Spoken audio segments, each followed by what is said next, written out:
নমস্কার। দেখতে দেখতে আরও একটা বছর ভারতবর্ষের প্রজাতন্ত্র দিবস অতিক্রম করলাম, অর্থাৎ সেই 1950 সালের 26শে জানুয়ারি, যেদিন ভারতবর্ষের সমস্ত নাগরিকের জন্য সংবিধান প্রয়োগ করা হয়েছিল বা ইমপ্লিমেন্ট করা হয়েছিল। এই সংবিধানের মাধ্যমে আমরা ভারতবর্ষের প্রত্যেকটা নাগরিক, গরিব থেকে ধনী, নেতা থেকে মন্ত্রী, সবার জন্য একটা সমান অধিকার, অর্থাৎ সমান বিধান বা সংবিধান আমাদের মধ্যে প্রয়োগ করা হয়েছে। ये बात अलग है कि आजकल आम लोक अर्थात साधारण लोकेर जन्य এই বিধান বা সমবিধান, আর যারা অর্থনৈতিক এবং রাজনৈতিকভাবে শক্তিশালী তাদের ক্ষেত্রে এই সমবিধান কাজ আর করছে না।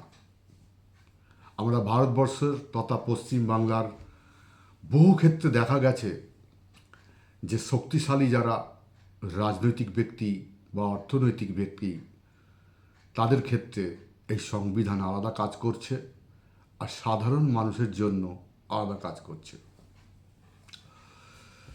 নমস্কার, আমি প্রদীপ মাঝি। এই সংবিধান দিবস বা প্রজাতন্ত্র দিবসের কথা যখন মাথায় এলো, মনে হলো পশ্চিমবাংলার একজন দায়িত্বশীল নাগরিক হিসাবে কিছু কথা সেই সমস্ত অরাজনৈতিক ব্যক্তি বা আমরা যারা সাধারণ লোক তাদের কাছে রাখার প্রয়োজন আছে। আমি এর আগেও দেশ এবং রাষ্ট্রের হিতের জন্য বহু ভিডিও আমি আগে করেছি বা সোশ্যাল মিডিয়ায় আপলোড করেছি। আজকে আমি বাধ্য হচ্ছি রাজনৈতিক প্রেরিত বা রাজনৈতিকভাবে কিছু মন্তব্য বা কিছু আলোচনা সেই সমস্ত সাধারণ লোকের কাছে রাখব বা তথ্য প্রমাণ দেব, যেগুলো আমরা যারা অরাজনৈতিক লোক, যারা রাজনৈতিক বিজনেসের সঙ্গে যুক্ত নয়, তাদের একটু ভাবা উচিত বা চিন্তা ভাবনা করা প্রয়োজন আছে। একটু ভালো করে লক্ষ্য করে দেখবেন, ভারতবর্ষের তথা পশ্চিমবাংলার বর্তমানে যে শাসক দল, সেই শাসক দলের মুখ্যমন্ত্রী বর্তমানে যে পরিস্থিতির মধ্য দিয়ে চলছে, যেমন আমরা প্রত্যেকেই জানি যে কোনো দেশ বা কোনো রাজ্য প্রগতি করতে গেলে 2 থেকে 3টে মূল বিষয়ের উপরে জোর দিতে হয়: শিক্ষা, সংস্কৃতি এবং শিল্প। শিক্ষার মাধ্যমে আপনাদের বা সকলের সংস্কার আসবে, জ্ঞান আসবে, বুদ্ধি আসবে, শৃঙ্খলা আসবে, শুধু চাকরি বা উপার্জন নয়, যেটা করলে ভারতবর্ষের বহু ক্ষেত্রে বহু বিষয়ের উপরে আমাদের সমস্যার সমাধান করা সহজ হয়ে যাবে। আর তার থেকেও বড় বিষয়, আমরা যদি অর্থনৈতিকভাবে সবল হই তাহলে তো রাজ্যকে অনেক এগিয়ে নিয়ে যাওয়া যাবে। একটা সময় ছিল যখন ভারতবর্ষকে এই পশ্চিমবাংলা শিক্ষা সংস্কৃতি দিয়ে সুনাম কিনেছিল এবং প্রায় 1 নম্বর জায়গায় ছিল। শিল্পের ক্ষেত্রেও তাই, গোটা ভারতবর্ষকে এই পশ্চিমবাংলা দিশা দেখাতো। আমরা যদি একটু ভালো করে আলোচনা করি বা একটু চিন্তা ভাবনা করে দেখি, আজকের কি এই পরিস্থিতি আছে? পশ্চিমবাংলাকে কোথায় নিয়ে চলে গেছে? আগামী ভবিষ্যতে পশ্চিমবাংলা কোন দিকে যাচ্ছে? ভবিষ্যতের প্রজন্মই বা কোন পথে এগোচ্ছে? একটু ভালো করে দেখবেন, বুঝতে পারবেন যে রাজনীতিটা কোন জায়গায় নিয়ে চলে গেছে। আমরা রাজনীতি ছাড়া কোনো দিন এক পা এগোতেও পারবো না, তাই রাজনীতিটা প্রধান হয়ে দাঁড়িয়েছে এবং তার মূল ধারা কোথায় নিয়ে চলে গেছে। আমরা জানি বর্তমানে যারা শাসক দলে আছে, সেই শাসক দলের যে রাজনৈতিক দল তৃণমূল কংগ্রেস, যার বিচারধারাই হচ্ছে যেমন খুশি কামাও, এবং তোমাকে আমি দেখেছি, আমাকে তোমাদের দেখতে হবে। অর্থাৎ নির্বাচনের ক্ষেত্রে তোমাদের কামাইয়ের ব্যবস্থা করে দিয়েছি, তাই কামাই যদি বজায় রাখতে চাও তাহলে ক্ষমতাতেও ধরে রাখতে হবে। তারই প্রক্রিয়া বিভিন্ন মারফতে আমরা চোখে পড়ছে, সকলেই দেখতে পাচ্ছি অর্থের বিনিময়ে কীভাবে পশ্চিমবাংলার সাধারণ মানুষকে প্রভোগ করা হচ্ছে এবং তাদেরকে বিভিন্ন কৌশলে ব্ল্যাকমেলিং করে তাদের ভোটটাকে কেড়ে নেওয়া হচ্ছে বা চুরি করে নেওয়া হচ্ছে।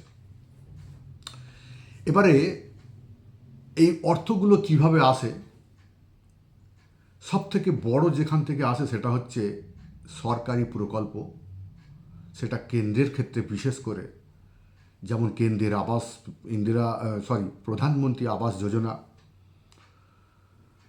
খাদ্য সুরক্ষা যোজনা অর্থাৎ রেশনিং ব্যবস্থা এবং 100 দিনের কাজ, এই তিনটে প্রজেক্টকে সামনে রেখে এরা ব্লক লেভেলের ছোট ছোট নেতা থেকে টপ মোস্ট উপর র্যাঙ্কের নেতা মন্ত্রী পর্যন্ত বিভিন্নভাবে কাটমানি রূপে ঘোরপথে তাদের সেই 75 আর 25% হিসাব অনুযায়ী সরাসরি রাজনৈতিক ফান্ডে অর্থাৎ তৃণমূল কংগ্রেসের ফান্ডে চলে যাচ্ছে। এটা অস্বীকার করার কোনো জায়গা নেই, আমাদের চোখের সামনে ঘটছে। হতে পারে শাসক দলের কোনো মানুষের খারাপ লাগতে পারে, কারণ তাদের যে বিজনেস, রাজনৈতিক বিজনেস, সেখানে মানুষের চোখ পড়ে যেতে পারে বা মানুষ আলোচনা করতে পারে কীভাবে কামায়, যদিও আমরা সকলেই জানি। তো এই সরকারি প্রজেক্টের নামে যে কাটমানি বা বিভিন্ন রকমের দুর্নীতি হয়, যখন কেন্দ্রীয় সরকার বুঝতে পারে যে তাদের পাঠানো সাধারণ মানুষের উন্নয়নের জন্য আবাস যোজনার টাকা, রেশনের ব্যবস্থার টাকার কাটমানি এবং 100 দিনের সাধারণ মানুষের কাজের টাকাকে কিভাবে দুর্নীতি করে কোটি কোটি টাকা তারা বেনামে কামিয়ে যাচ্ছে, তাই তাদের পুরানো হিসাব যখন চায়, দেখা যায় তাদের হিসাবের গরমিল বা হিসাব ঠিকঠাক দিতে না পারার জন্য কিছুদিনের জন্য তাদের এই সমস্ত প্রজেক্টের টাকা আটকে আছে। এবং শোনা যায় বা আমরা জানি যে কেন্দ্রীয় সরকার সেই সমস্ত হিসাব দিলেই আবার পরবর্তী অ্যালটমেন্ট চালু হবে। তো যখন এই সরকার বুঝতে পারলো যে কেন্দ্রের প্রকল্পের টাকা কামাই করা আর সম্ভব নয় বা কাটমানি করা, দুর্নীতি করা সম্ভব নয়, তখন এই সরকার তার নিজের প্রজেক্ট শুরু করলো। আমি রিসেন্টলি দুটো ঘটনা আপনাদের কাছে তুলে ধরবো তথ্য, যার জন্য আজকের এই ভিডিও করা। একটু ভালো করে খেয়াল করে দেখুন, আজ থেকে প্রায় 3-4 মাস আগে এই রাজ্যের সরকার ঘোষণা করলেন যে রাজ্যের 82,000 পলিটিক্যাল বুথ যেখানে যেখানে আছে, প্রত্যেকটা বুথে সেখানে প্রতিটা বুথে 10 লক্ষ টাকা করে উন্নয়নের জন্য দেওয়া হবে। যে প্রজেক্টের নাম রাখা হলো আমাদের পাড়া আমাদের সমাধান। একটা বুথে 10 লক্ষ করে টাকা, কিন্তু আমরা কাজ কি দেখছি?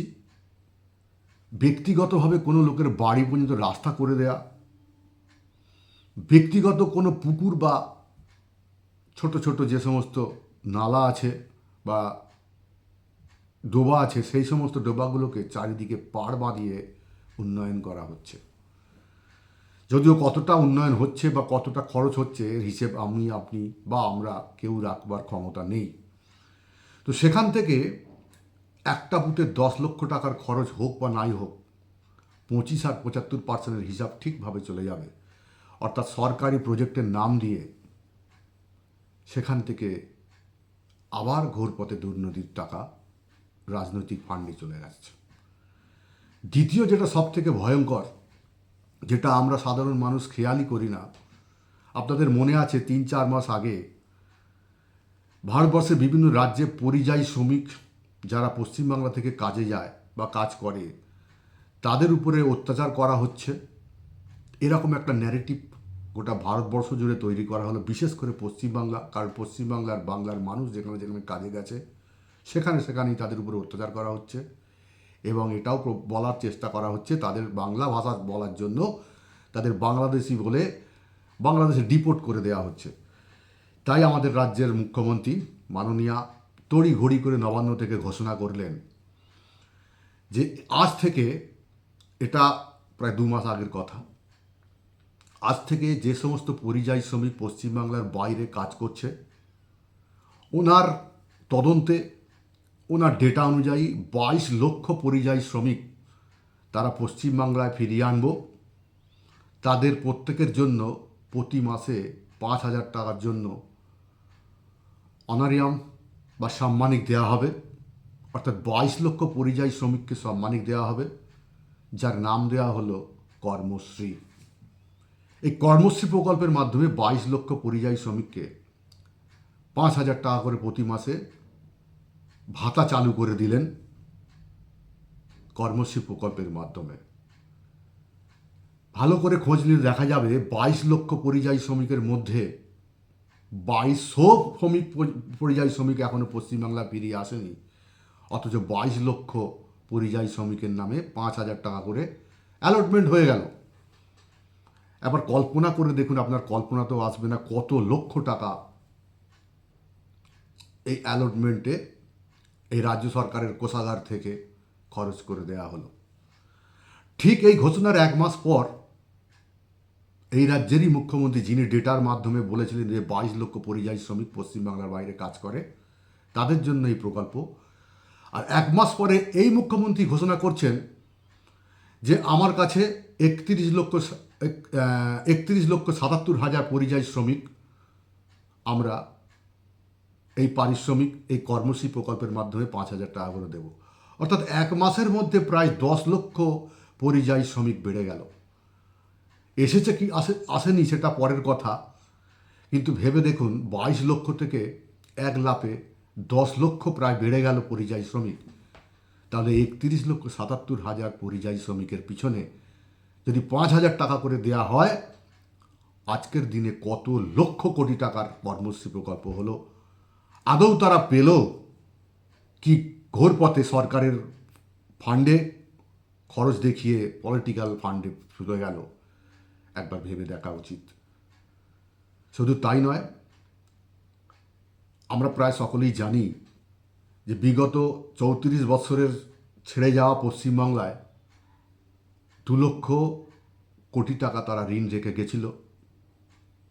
আর বর্তমানে যে 15 বছরের শাসক দল অর্থাৎ তৃণমূল কংগ্রেস পার্টি আছে, এরা এই 15 বছরে 8 লক্ষ কোটি টাকা ঋণ পৌঁছে দিয়েছে। অর্থাৎ রাজকোষের পরিস্থিতি এই রকম অবস্থা থাকা সত্ত্বেও দেদার এবং ঢালাও কর্মসূচির মাধ্যমে রাজকোষ থেকে টাকা খরচ করা হচ্ছে, থাক আর নাই থাক।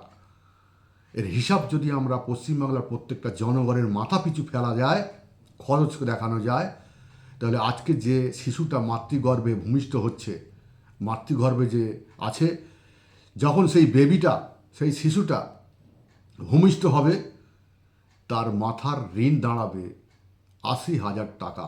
অর্থাৎ প্রত্যেকটা পশ্চিমবাংলার জনগণের মাথা পিছু 80,000 টাকা ঋণ থাকা সত্ত্বেও দেদার খরচ, রাজকোষে শূন্য, মাইনাস থেকে মাইনাসের দিকে চলে যাচ্ছে। কিন্তু প্রজেক্টের পর প্রজেক্টে করে যাওয়া হচ্ছে শুধুমাত্র উন্নয়নের কথা বলে নিজেদের ঘুরপথে কাটমানি বা দুর্নীতি করার জন্য, সেই টাকা রাজনৈতিক ফান্ডে ঢোকানোর জন্য। আমি জানি আমার কথা হয়তো অনেকের কাছে কষ্টদায়ক বা হিংসার কারণ বা তাদেরকে উত্তেজিত করতে পারে, কিন্তু আমরা পশ্চিমবাংলার সাধারণ মানুষ যারা রাজনীতির ব্যবসার সঙ্গে যুক্ত নয়, আমরা এটা ভেবে নিজেরা আলোচনা করে দেখতেই পারি কতটা সত্যতা। তাই পশ্চিমবাংলার সেই সমস্ত সাধারণ মানুষের কাছে আবেদন রাখব যে আগামী দিন আমরা বামফ্রন্টকেও দেখেছি 34 বছর, তৃণমূল কংগ্রেসকেও দেখেছি 34 বছর, একবার ভারতীয় জনতা পার্টিকেও সুযোগ দিয়ে দেখা যাক তারা কতটা সমাধান করতে পারে, বিশেষ করে ফিনান্সিয়ালি, অর্থনৈতিকভাবে পশ্চিমবাংলাকে কতটা চাঙ্গা করতে পারে। আমার বিশ্বাস এই সরকার যে জায়গায় পশ্চিমবাংলার ঋণকে নিয়ে পৌঁছে গেছে, আগামী দিনে কেন্দ্রে যেহেতু বিজেপি সরকার আছে, একমাত্র তারাই পারে পশ্চিমবাংলাকে তাদের অর্থনৈতিকভাবে সাহায্য করে পশ্চিমবাংলার অর্থনীতিটাকে সবল এবং সচল করতে। ধন্যবাদ সকলকে, আবার একবার ধন্যবাদ জানাচ্ছি। ভালো থাকবেন। নমস্কার, শুভরাত্রি।